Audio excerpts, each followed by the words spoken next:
মাত্র একটি টি-20 সিরিজের জন্যই পাকিস্তানকে নেতৃত্ব দেওয়ার সৌভাগ্য হয় শাহিন শাহ আফ্রিদির। এরপরই অধিনায়কত্ব থেকে তাকে সরিয়ে দেয় পাকিস্তান ক্রিকেট বোর্ড। এরপরই দলের সাথে আফ্রিদির বর্তমান সম্পর্ক নিয়ে চলছে নানা আলোচনা সমালোচনা। সেই কানাঘুষা থামাতে এবার মুখ খুলেছেন শাহিন শাহ আফ্রিদি। গত বছরের ওয়ানডে বিশ্বকাপের ব্যর্থতার পর সব ফরম্যাটে পাকিস্তানের নেতৃত্ব ছাড়েন বাবর আজম। এরপর টি-20 দলের নেতৃত্ব পান আফ্রিদি। কিন্তু এক সিরিজ পরই টি-20 বিশ্বকাপকে ঘিরে আবারও নতুন অধিনায়কের নাম ঘোষণা করে পিসিবি। পুরনো অধিনায়ক বাবর আজমকেই দায়িত্বে ফিরিয়ে আনা হয়। এরপর বাবরের সঙ্গে শাহিনের সম্পর্কের ফাটলের গুঞ্জনও ওঠে। তবে সব গুঞ্জন উড়িয়ে দিয়েছেন শাহিন আফ্রিদি।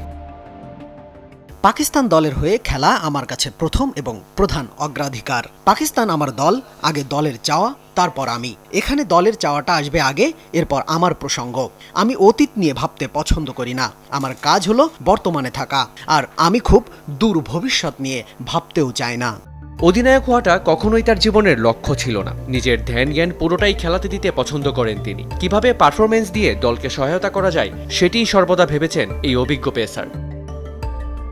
অধিনায়কত্বের বিষয়টা আমার হাতে নেই। আমি কখনোই অধিনায়কত্বের জন্য আমার ক্রিকেট খেলি না। এখন এটা নিয়ে ভাবিও না। আমি পাকিস্তানের হয়ে ক্রিকেট খেলতে চাই, ততদিন খেলতে চাই যতদিন এখানে খেলাটা আমার জন্য সম্মানজনক হয়।